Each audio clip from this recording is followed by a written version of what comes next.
Hi, good people. This is Kwekisa and welcome to Property Talk _ Kwekisa. Today I'm doing things differently.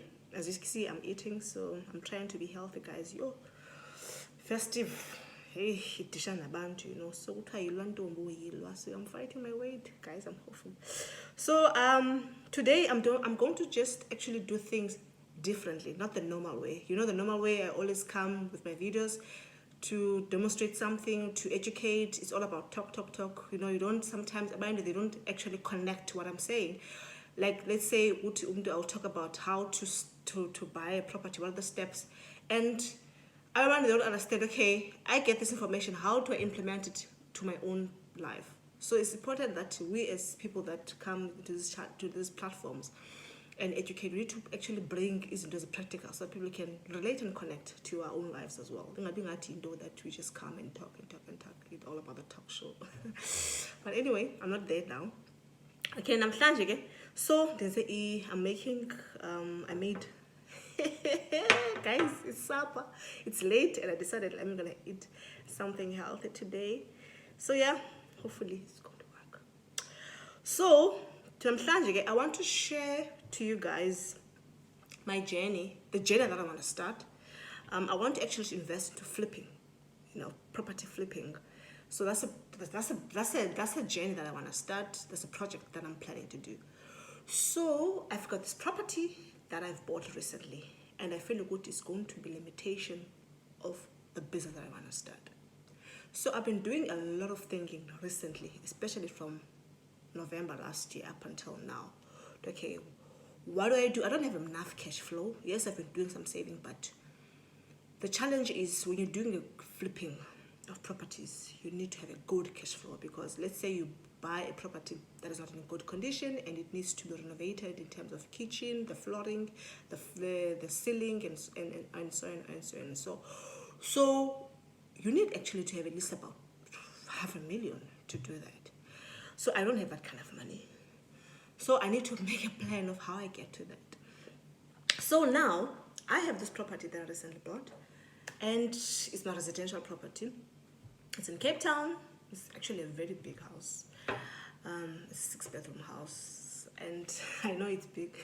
At the time when I bought it did suit my needs in terms of my family, the location, my lifestyle. So it was a good investment at the time. But life happens. Things have changed. So I'm asking myself, do I still need to keep it? Or do I sell it and make my profit? And when I get the profit, I can able to start the business that I want and invest into more properties.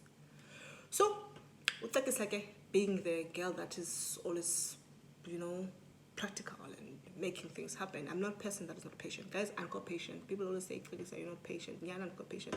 Once I think of something, I implement it. So again, I connected to my banker. And I said, banker, I've got properties, and one property is bounded by bank. So, and I want to buy more properties in the next 2 to 3 years. Can I still do it based on my income, based on my assets? Yo, banker guys, yo, mandil. Hey, Jonah, I'm talking, I'm not even eating. So my banker told me that, unfortunately, Miss Kalane, based on your portfolio, you can't buy another property because of this property that you're residing in. So you need to make a decision. So I said, okay, tell me, why can't I not buy another property because of this existing property? The banker said, remember, when you did affordability, we told you that this is how much you can afford. And when you went straight to buy a property that is close to the maximum of your affordability. So now, looking at what you have and your income, you have reached your limit. So there's nothing that we can assist you now.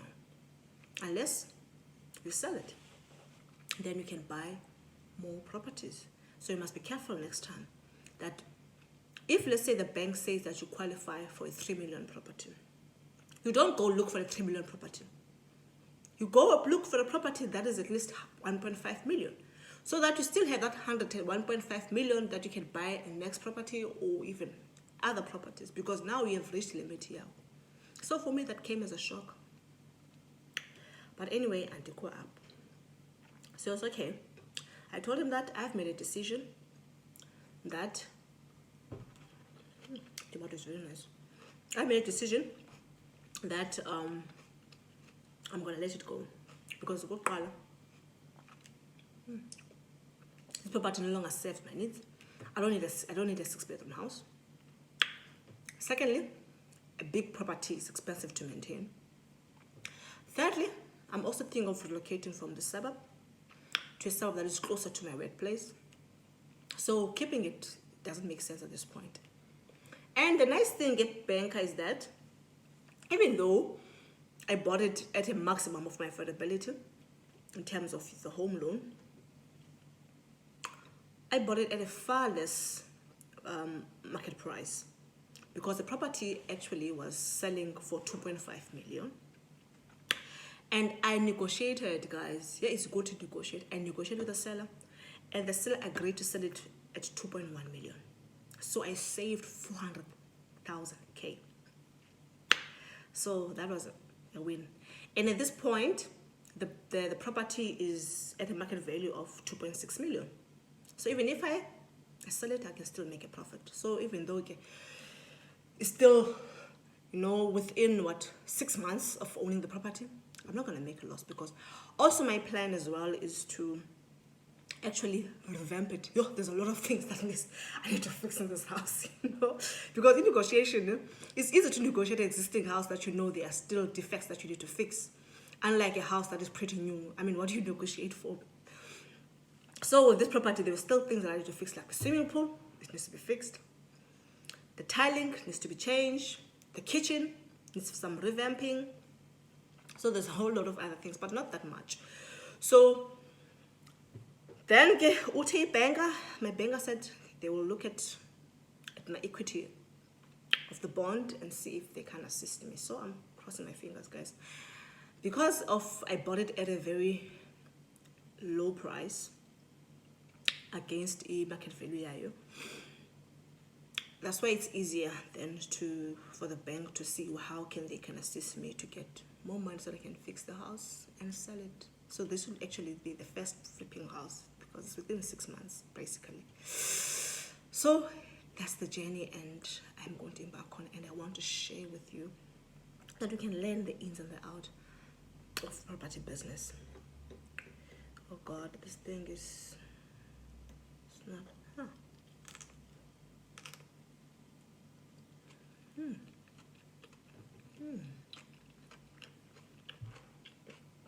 Not bad at all. So that's the journey, and I want to take, and I've made a decision. I'm going to do it. I know other members will type, why are you going to sell your big house? And one thing I like about this house, number one, the F size is big. It's a corner property. The structure is big. So it's got lots of other features that can actually add as a value to it. So it just needs some few, fix there and there, then I'm good to go. So keep watching. So next week, I'm going to share my discussion and the process of the bank assisting me to get the money from my equity, and then see if that's going to work out for me, and then looking at all the revamping and before and after. So keep watching the show, and keep on also sharing my videos, and those that have not subscribed, please do subscribe. There's so much more that I'm going to share on this platform. So keep well, and God bless.